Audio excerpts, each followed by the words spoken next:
Hello everybody, welcome back to chemistry, and now we're moving into a new chapter. It's called Compounds in the Mole. So let me talk a little bit about what this is going to be about for this lesson.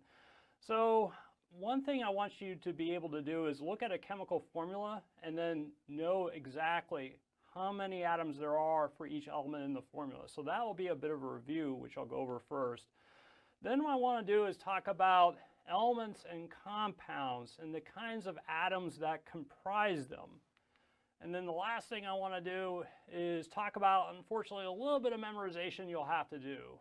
These are the structures and formulas for polyatomic ions, and I'll give you some hints on how to do that, so we'll go right into that now.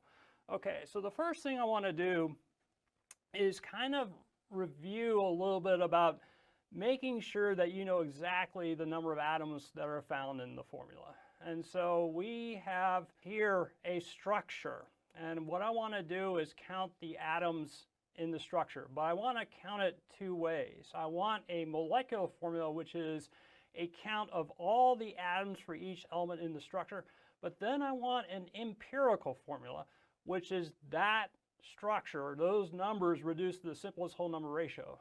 So that molecule there, if you're curious, is a molecule called butane. And so what you can probably quickly see is that there are 4 carbon atoms there, and then there's also 10 hydrogen atoms, and they're bound together in a certain way. So the molecular formula, again, is just the total atom count. So the molecular formula for that compound is C4H10.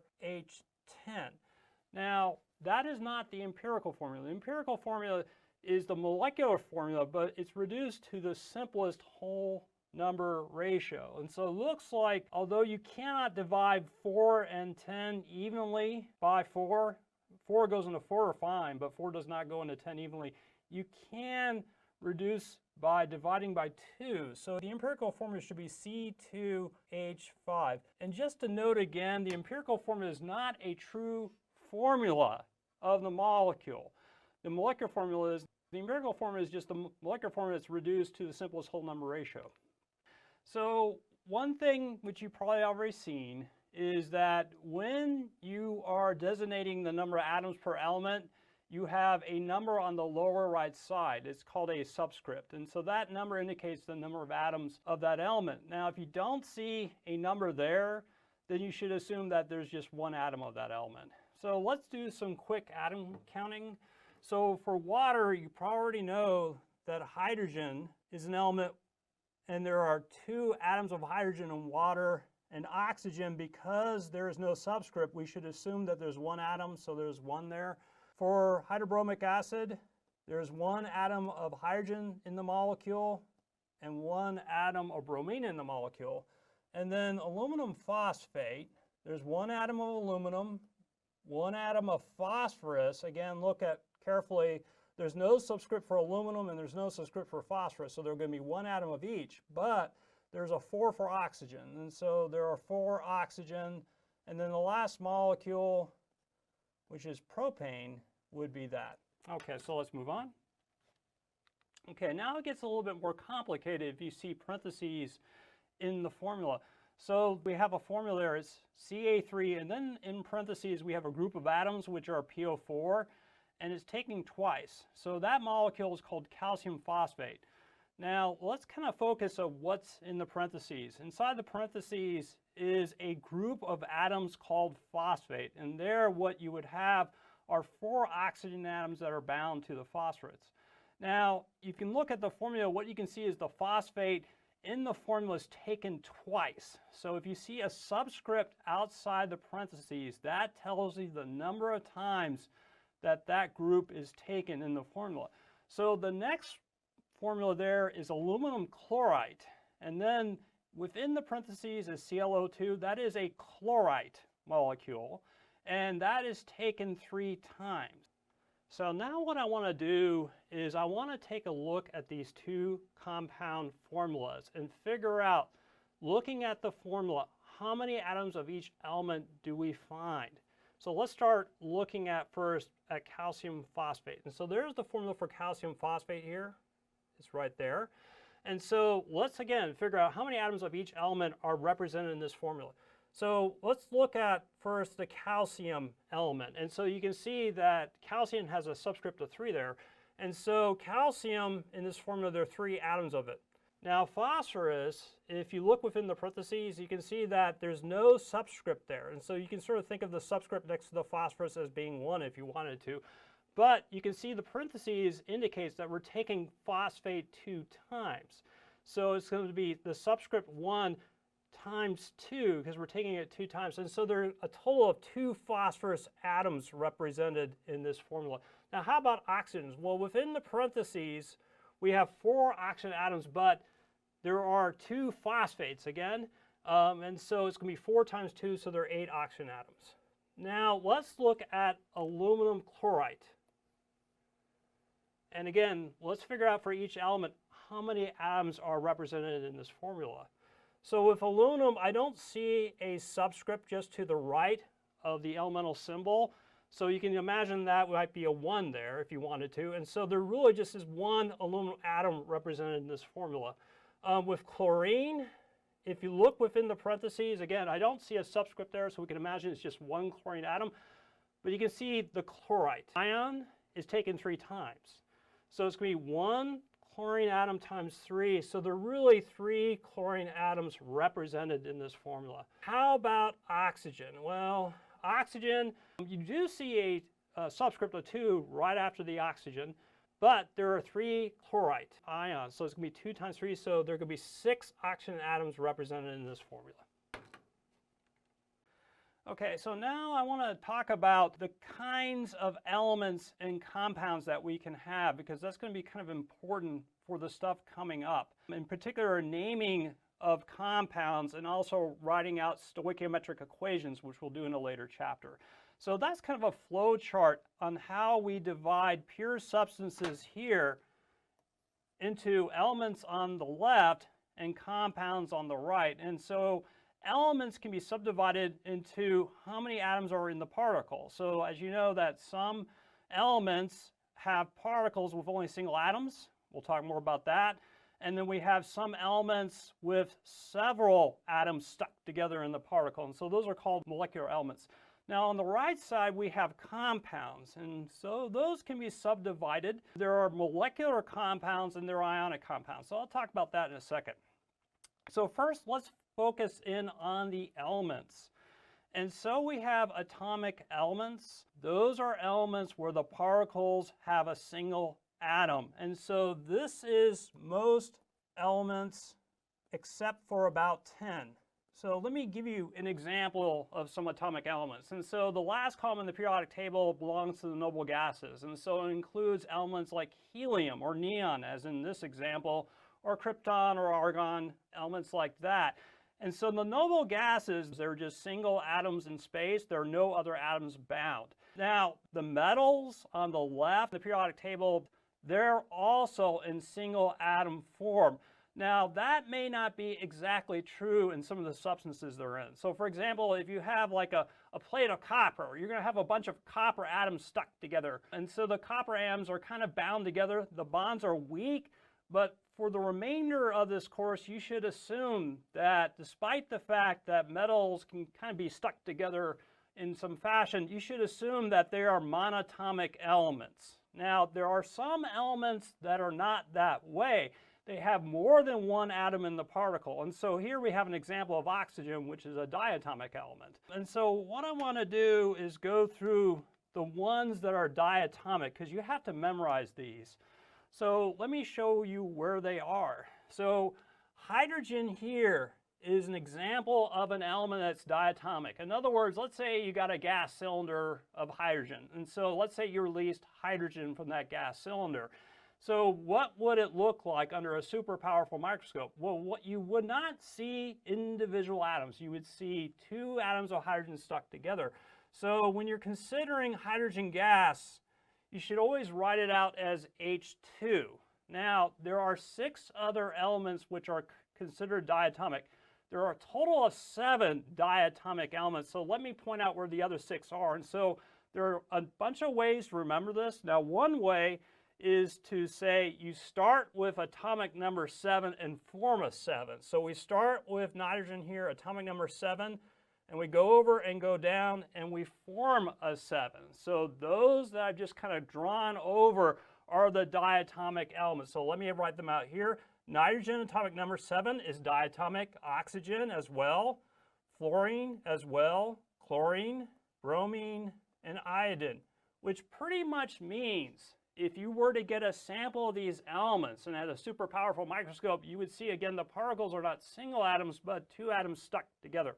Another way you might remember those 7, is remember Hofbrinkel. So Hofbrinkel is H-O-F-B-R-I-N-C,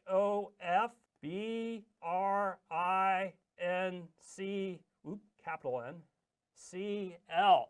So that is sort of an acronym that you can maybe remember that'll help you remember the diatomic elements, and so they're listed there. Okay, so now there are a few other elements that are molecular elements but are not diatomic, so let me show you what those are. So for example, phosphorus. The major form of phosphorus is going to be 4 atoms stuck together. So if you had a sample of phosphorus and you were to look at the individual particles, you would see 4 atoms stuck together, and I'll show you a picture of that in just a second. With sulfur, you have 8 atoms stuck together. Selenium comes in a variety of forms. Sometimes selenium will have 2 atoms stuck together, other times more. Probably don't have to worry about that for the class, but for phosphorus and sulfur, you should know they are molecular elements, phosphorus having 4 atoms and sulfur having 8 atoms. And so here's sort of a nice picture of what these molecular elements look like. And so the diatomic elements, they're pictured above, from hydrogen all the way out to iodine. And then you can sort of see what phosphorus looks like. Again, it's 4 atoms kind of smushed together like that. And then sulfur is 8 atoms smushed together. And basically, it's kind of a puckered ring.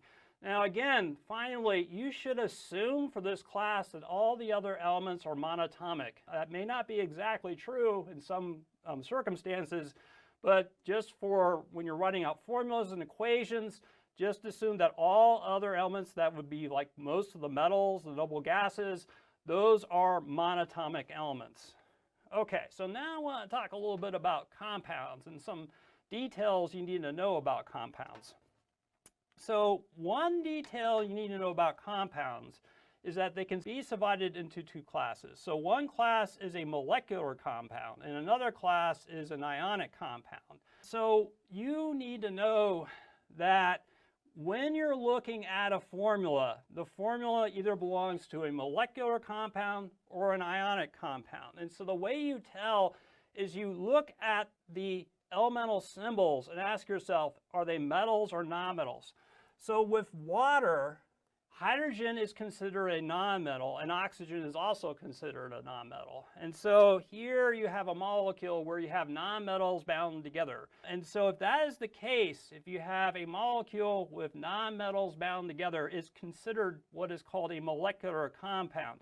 So another thing to kind of notice about this compound is how it kind of looks. So what you can see is that there are individual discrete molecules. And in case of water, you have 3 atoms bound together. And you can see that the molecules are kind of separated from one another.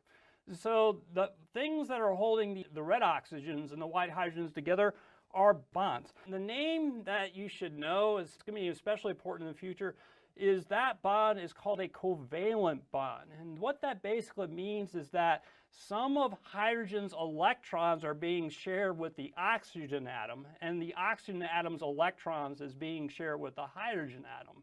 So we have discrete molecules, the atoms in the molecule are bonded together with covalent bonds. Ionic compounds are different. So first off, let's take a look at our example of an ionic compound here. The example is sodium chloride, and so its formula is here, it's NaCl. So first off, let's figure out why this compound is said to be an ionic compound. Well, you have an ionic compound when the elements within the compound are comprised of both metals and nonmetals. So sodium, if you look at its location in the periodic table, is a metal, and chlorine is a nonmetal. So that really classifies sodium chloride, which is table salt, as an ionic compound. Now, let's look at the structure of this ionic compound. And so what we're going to do is we're just going to look at a molecule of sodium chloride. And so here is a whole molecule of sodium chloride. And so what you can sort of see is this whole molecule of sodium chloride is made of a lot of sodium atoms and chlorine atoms. Now, let me just stop for a second. I just said that there were sodium atoms and chlorine atoms here. That's actually not the best way to describe those particles in this molecule of sodium chloride.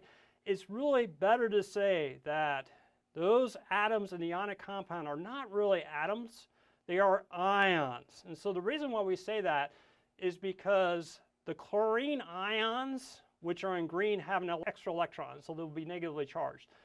The sodium ions, which are in purple, will be deficient in one electron, so they'll be positively charged. And so there in that sodium chloride molecule, you're seeing a lot of chlorine ions, which are negatively charged, and so I'll indicate that here. And then also you're having an equal number of positive sodium ions. Now, one thing to sort of be aware of is you can see that the sodium and chlorine ions are really close together, and they're pretty much bound to one another. And so the bonds that is connecting the sodium ions with the chlorine ions, they're not called covalent bonds because these are bonds between ions. They are called ionic bonds. So that's an important fact to keep in mind. Now let's talk about why is it that we see this molecule with a lot of sodium chlorine ions. Why is it that we represent the formula of sodium chloride as NaCl?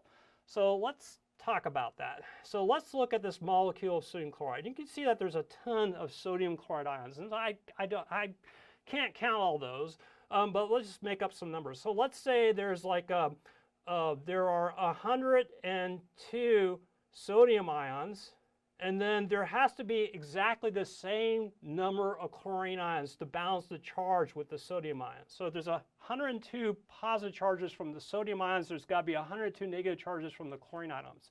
So what you can do is you can write out the formula for this molecule like this. It'd be Na102 Cl102.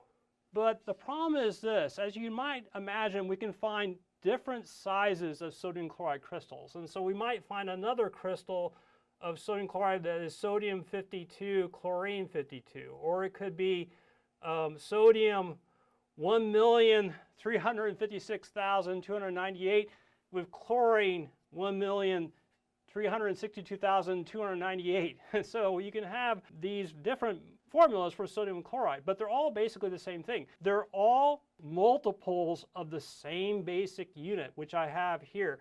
We have the sodium chloride formula unit. This is the basic unit that all sodium chloride molecules are made of.